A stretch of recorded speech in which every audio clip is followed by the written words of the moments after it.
யாருமே எதிர்பார்க்காத மாதிரி ஒரு அன்எக்ஸ்பெக்டடான டெத் ட்ராக் தாங்க வரப்போகுது. எனக்கு சொல்றதுக்கே ரொம்ப ரொம்ப சங்கட்டமா இருக்குது. எந்த சீரியல்ல யார் இப்படி காட்ட போறாங்க அப்படிங்கறதெல்லாம் பார்க்கலாம். அதாவது விஜய் டெலிவிஷன்ல பாக்கியலட்சுமி சீரியல் எவ்வளவு சூப்பரா போயிட்டு இருக்கு அப்படிங்கறது நம்ம எல்லாருக்குமே தெரியும்.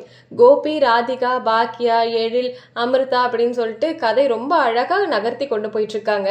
இப்படி இருக்க நேரத்துல இந்த சீரியல்ல தாங்க ஒரு டெத் ட்ராக் வரப்போகுது. யாரா இருக்கும் அப்படின்னு நீங்க எல்லாருமே யோசிக்கிறது தெரியுது. ஸோ நம்ம ரோசரி தாத்தா இருக்காரு இல்லையா, இப்ப கூட சமீபத்துல பெஸ்ட் தாத்தா அவார்டு கூட வாங்கியிருந்தாரு. சூப்பரா நடிக்கக்கூடிய ஒரு ஆக்டர். நம்ம பாக்கியாக்கு ஃபுல் அண்ட் ஃபுல் சப்போர்ட் பண்றதே அவரோட மாமனாரான நம்ம ரோசரி தாத்தா தான். ஸோ இப்படி இருக்கும்போது இவரோட சாப்டரை இப்போ க்ளோஸ் பண்ண போறாங்க. அதே மாதிரி இவர் இந்த சீரியல் மட்டும் இல்லாமல் ஜீ தமிழ்ல அண்ணா சீரியலுமே ரொம்ப சூப்பராக பண்ணிட்டு இருக்காங்க. ஆனாலுமே பாக்கியலட்சுமி சீரியல் எல்லாருக்குமே ரொம்ப ஃபேவரட்னு சொல்லலாம்.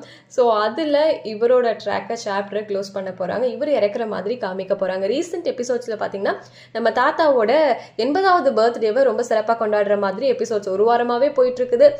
நல்லா போயிட்டு இருக்குது. கோபி வரக்கூடாது அப்படின்ற மாதிரி சொல்லிட்டு இருக்காங்க.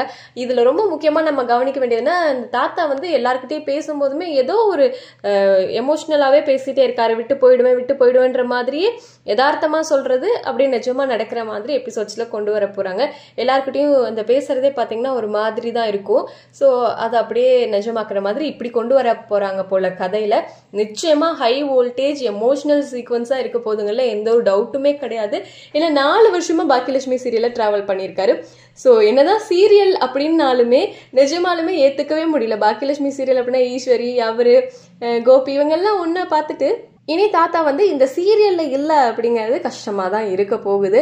ஏன்னா பாக்கியாக்கு ஆரம்பத்துல இருந்தே அவ்வளோ சப்போர்ட் பண்ணிட்டே இருந்த ஒருத்தர் அவரோட சாப்டரை இப்போ க்ளோஸ் பண்ணி டெத் ட்ராக் கொண்டு வர போறாங்க. ஏன் அப்படின்னா கோபியும் ராதிகாவும் வந்து ஏரிக்கரையில நிற்கிற மாதிரியும் வில்லேஜுக்கு போற மாதிரிலாம் கொண்டு வர, ஏன் சடனா போறாங்க அப்படின்னு பார்த்தா இந்த மாதிரி தான் கொண்டு வர போறாங்களாம். ஸோ நிஜமாலுமே ரொம்ப கஷ்டமா இருக்குது. இதை சொல்லும் போதே ரோசரி தாத்தா இந்த சாப்டர்ல இருந்து இனி இருக்க மாட்டாரு. இந்த டெத் ட்ராக் தான் போக போகுது. பார்ப்போம் நீங்க எந்த அளவுக்கு இந்த தாத்தாவை இந்த சீரியல்ல மிஸ் பண்ண போறீங்க அப்படிங்கறத கமெண்ட்ல சொல்லுங்க.